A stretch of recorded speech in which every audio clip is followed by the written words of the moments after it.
This song made Whitney Houston a global icon. But she didn't write it. That voice, that moment, that record-breaking run started as a quiet country goodbye. And that's the uncomfortable truth about some of the biggest songs in R&B history. They weren't original. They were taken, reworked, rebuilt, reimagined so completely, the original got erased from memory.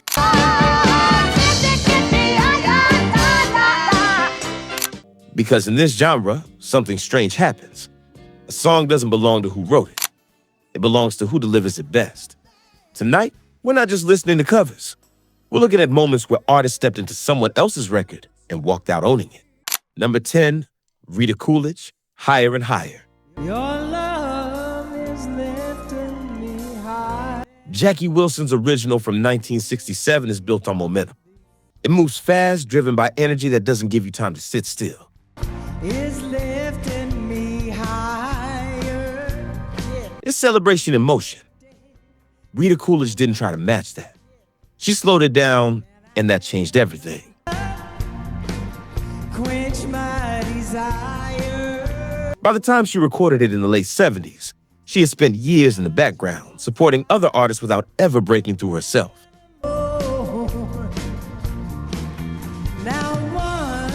So when this moment came, she didn't chase power.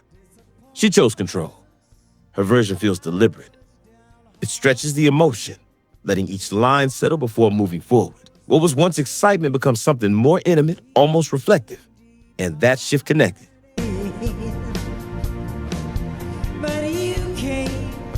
The song climbed the charts, stayed there, and became the version tied to real-life moments. Weddings, slow dances, memory. Same song, different feeling. And in R&B, feeling is what lasts.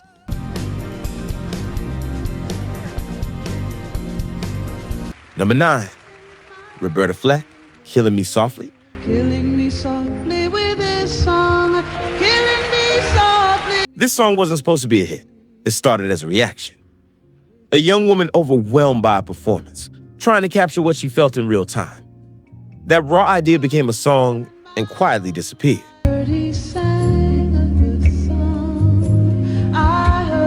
Until Roberta Flack heard it mid-flight, and something about it stayed with her. She didn't rush to record it. She studied it. Then she rebuilt it from the inside out. A stranger to my eyes, strumming my pain with it. Her version is slower, more controlled, almost conversational. It feels like she's revealing something personal rather than performing for an audience. And that's what made it powerful. When it reached number 1, it didn't just succeed. It replaced the original in public memory. Most listeners never even knew there was another version. Killing me softly with this song. Killing me softly. And behind the scenes, debates over who truly created the song lasted for years. Because when a performance becomes definitive, credit becomes complicated.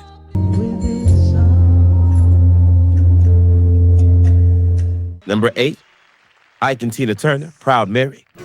Proud Mary. Say we're rolling.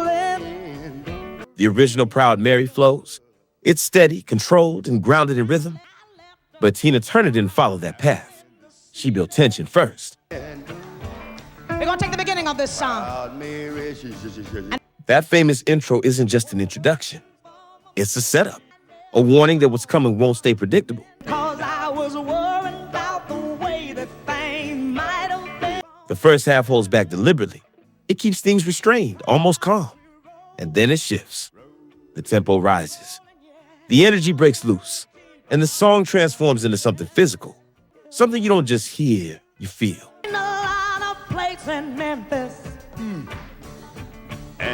That contrast is what made it unforgettable. Because it turns a familiar structure into a moment of release. And over time, that release became the defining version. No good side of the city until I hit the. Ask most people about Proud Mary, and they won't describe the original recording. They'll remember Tina, the movement, the explosion. Because some songs aren't owned by writing. They're owned by performance. Keep on burning, y'all rolling. Number 7, Aretha Franklin, Respect. What you want? Baby, I got it. What you need? Otis Redding's version of Respect is clear in its intention. A man asking for acknowledgement, delivered with confidence, but still rooted in request.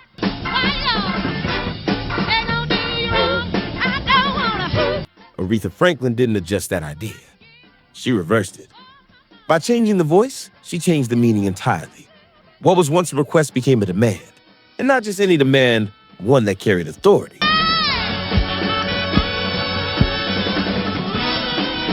Then she added detail. The spelling, the phrasing, the emphasis on every word. Those weren't stylistic choices. They were statements. Recorded in a single session, her version arrived at the exact moment culture was shifting, and it amplified that shift instantly. It didn't just climb charts, it became an anthem. Even Otis recognized it. He openly admitted the song was no longer his. Because Aretha didn't reinterpret Respect, she reassigned ownership. And once that happened, there was no going back.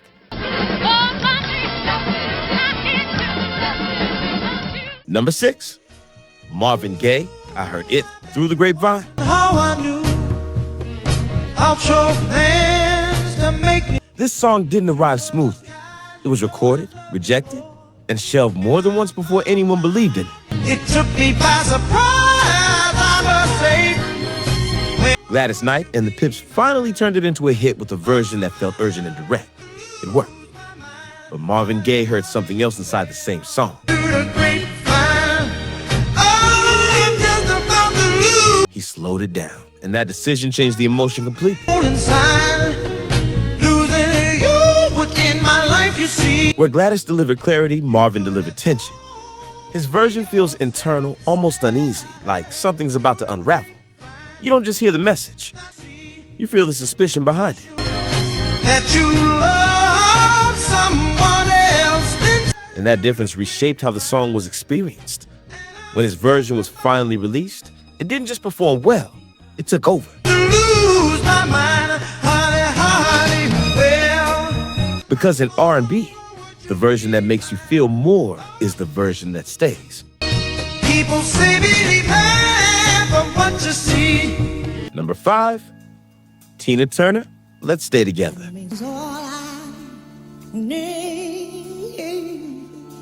By the early 1980s, Tina Turner's career had nearly stopped. The industry had moved on, and opportunities were limited. So covering Let's Stay Together wasn't just a creative decision. It was a risk. Al Green's original, smooth and effortless, almost impossible to improve in a traditional sense. Tina didn't try. Instead, she changed the environment around the song. Her version introduces edge, subtle tension, a different kind of strength in the vocal delivery that shifts the tone without changing the core message. It feels less like comfort and more like determination.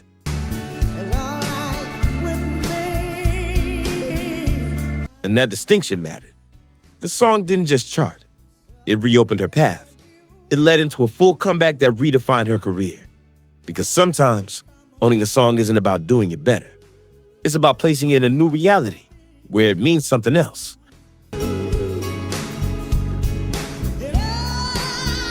Number 4, Gladys Knight and the Pips, Neither One of Us. We're not gonna make it. Some songs don't need reinvention. They need truth. The original demo of this track has structure, melody, and clear intention. We just can't fake it. Everything was in place technically, but something was missing. Experience. When Gladys Knight recorded it, she didn't change much musically. She didn't need to. What she added was emotional weight. Every line feels lived in. I guess neither one of us. Every pause feels deliberate. You can hear the hesitation, the pride, and the quiet realization that the relationship is ending even though the feelings remain. That level of honesty changes how the song is received. It stops being a story. It becomes a moment And once the listener believes that moment, the version becomes definitive.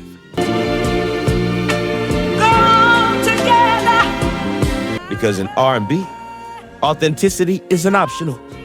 It's what decides everything. Wants to be the first to say. Number 3, label, Lady Marmalade.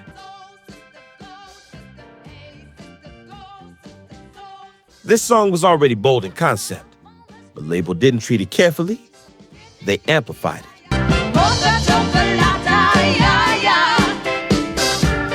The production blends multiple styles in a way that feels unpredictable, funk, theatrical elements, and a level of energy that refuses to settle into one category.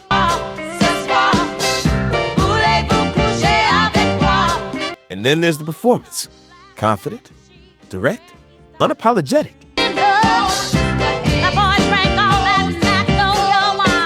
At a time when boundaries around expression were tighter, especially for women, this record pushed forward without hesitation. And that created tension with radio. Some stations resisted, but audiences didn't. They responded to the energy, the confidence, the sense that the artists were fully in control of what they were presenting. And that's what made it stick. Because when a record challenges limits and still succeeds, it doesn't just own the song, it expands what's possible.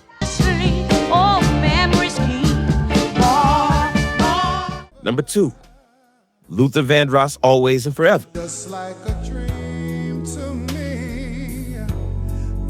The original version of this song is already effective.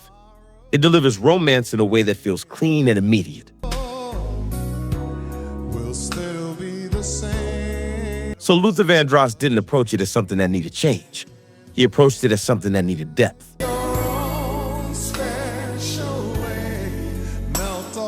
His vocal delivery is precise, controlled. Every phrase is intentional. He stretches certain moments, adds subtle emphasis, and creates layers that weren't fully realized before.